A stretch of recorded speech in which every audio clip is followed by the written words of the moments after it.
it's time to discuss the loops. So far, whatever operation we have done it for the single time. What if I want to execute the same statement for 100 number of times? That means I had to write 100 times the code. That's not feasible, right? So that's why we had loops. The first kind of loop that we are going to discuss is a for loop. The syntax for writing a for loop is that you need to write for, then you need to create any dummy variable, let's say I, in range, and then you pass in the length up to which you want to execute that statement. If I want to execute it for 10 times, then I write in here 0, 10. Now I write here colon. When I press enter, you can see the alignment of the text has been changed. It is called the indentation. It's the method that the Python used to keep track of the loops statement. It helps Python to keep track of the structure. So now here you need to write in whatever statement you want to execute. So let's say I want to print out how many times this loop is going to go. So I write here print the loop iteration is I. When I press enter, you can see the loop iteration is 0, 1, 2, 3, 4, 5, 6, 7, 8 up to 9. So it goes from 0 to 9, that is 10 times. Now you can start from any number. If I want to start my iterations from the 5th to 10th, then I specify here 5 instead of 0. If I press shift enter, then you can see it goes from 5 up to 9. Let's understand the for loop by using an example. This time we are going to create a list. We are going to take the input from the user, and then we are going to append that value inside the list in a dynamic fashion. And we are going to use for loop for that. So first we need to create an empty list.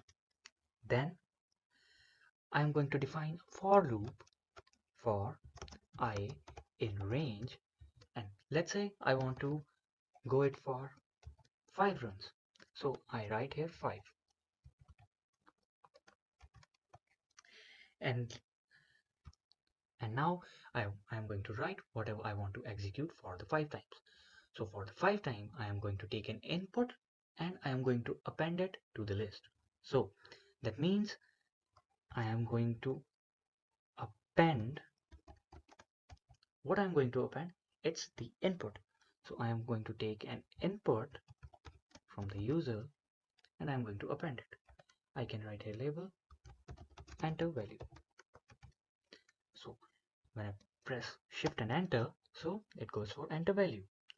I write in here 12, then 13, then 14, then 15, and then 16. Now the loop has been terminated. Now if I print L, you can see we had all those values inside the list. Let's discuss the another loop, that is a while loop. Now while always checks for the condition. If the condition is met, then it goes for the iteration. If the condition is false, then the loop is terminated. The syntax for writing the while loop is you need to write while and then you provide it with a condition. That condition could be anything. So let's just create a condition. So let's suppose I want to execute a loop for the 5 time. So I did I equals 5, and then I write in while I is greater than 0, then I am going to go for print the iteration I. Now when I press shift enter, you can see that it is going infinite number of times. Well, why? Because we are not changing the value of 5, that it's always going to be 5 because there is no operation that is going to perform on the I.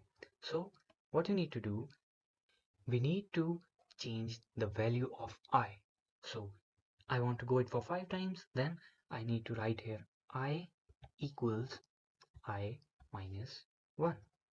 Now if I then press shift and enter, you can see it is going to execute for the 5 times. It's because when it goes for the first iteration, the I is going to be 5. Then it's going to check, is 5 greater than 0? Yes. Now when it comes here, the I value has been updated to 4. Then it's check again, 4 is greater than 0? Yes. Now I has been changed to 3. It's true. So it again goes into the loop, then for 2, then for 1. And when it's going to be for the 1, then when it comes here, it is going to be 0. Then it's check for the condition. While 0 is greater than 0, no, it's false. So the loop has been terminated.